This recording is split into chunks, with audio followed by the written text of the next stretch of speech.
I'm here at the Deutsches Museum, which is claims to be one of the largest um, museums on science and technology in the world.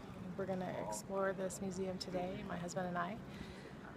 Although in this class we'll probably focus a little bit more on the computing technology. As you're reading in the Dyer book, you'll notice that anything can be considered technology when we use tools to make something practical. And this is certainly a museum that's going to talk about all of those things. More on the inside.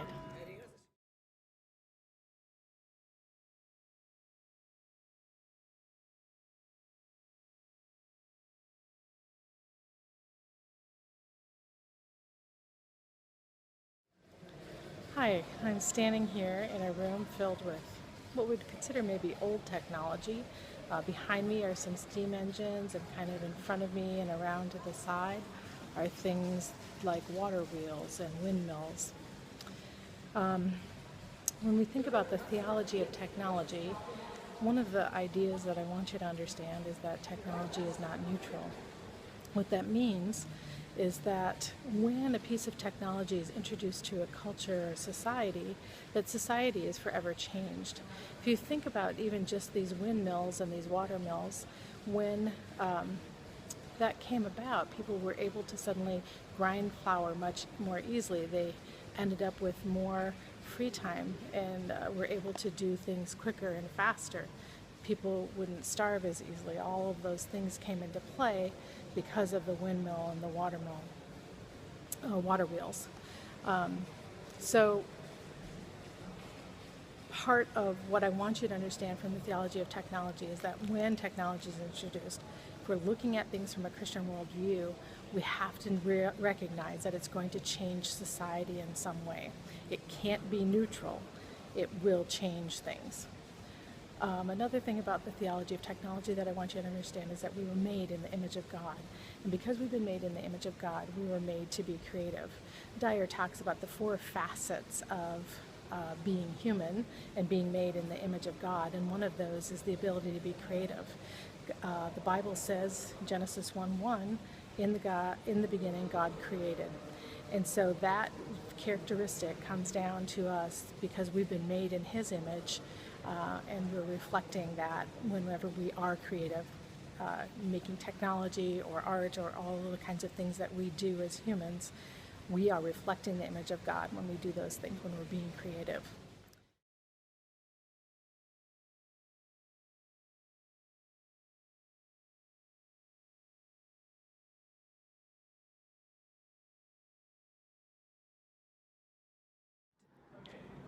I just wanted to mention that as we talk about creativity and innovation, that all the things that would be displayed in here would be part of that ability to be creative and to innovate. We're going to look at a computational artifact here. This is just one that I recorded in Germany. But when we create using computing kinds of things, we are actually creating a computational artifact. And this one is actually a playing piano that was in part of the Deutsches Museum. And really what it does is there's a little box up on the right-hand corner that's actually a little computer called MIDI controller that's actually playing this piano. So enjoy this little clip, and we'll create some more computational artifacts ourselves as we move forward.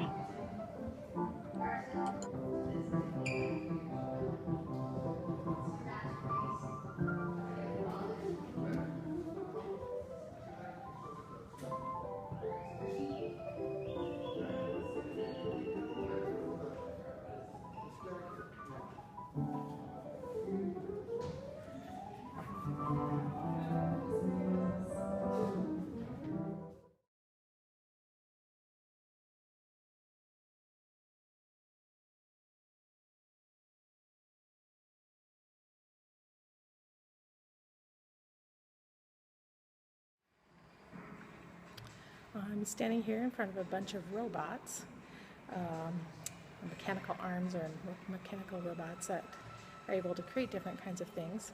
And I want to talk about the idea of abstraction. That's big idea 2 for us.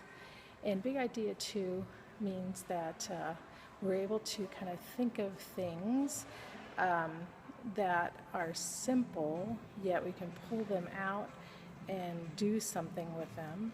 So if we think about something like binary, we're going to talk about binary a little bit more when we get to abstraction, but everything that's happening in electricity and electronics and computers is run by ones and zeros, or electricity signal being on or off. You would have already seen that in your Xi book activity. And so binary is something that we don't understand well in terms of who wants to try to write things in binary. So what you have to understand is that we're able to abstract things like binary and create programming languages then create software that control things like these robots.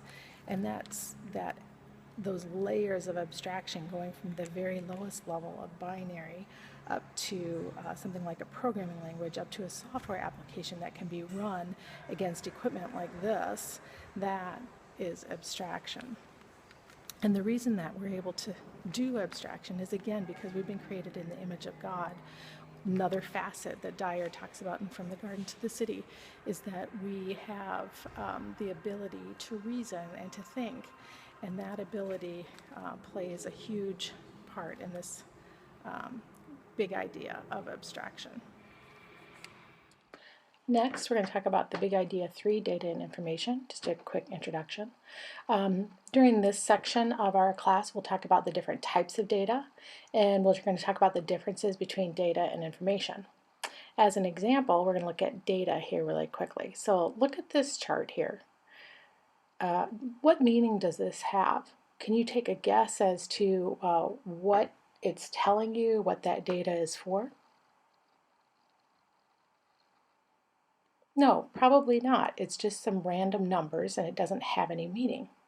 When we want to turn data into information, we actually do things like give it some kind of context, some kind of headers, some kind of column names. And in this particular case, the 2 pictures that I showed you were actually train tables from my time in Germany. So when you look at this other table, you can see that it has some headers for its columns. Of course, it's in German, so you might not be able to understand it, but over in the far left, there's hours labeled, the hours of the day. The next label says Monday through Friday, the next one says Saturday, and the other one says Sunday through Friday, and then hours again. And so looking at this table, now I have turned this data, this random numbers, it has now been turned into information, something that I can use and understand. And that is the difference between data and information. Data is just random numbers. Information has some context or meaning to it. These headers and the things that kind of help us provide that context for the information is actually called metadata, and we'll talk about that more when we get to that particular section.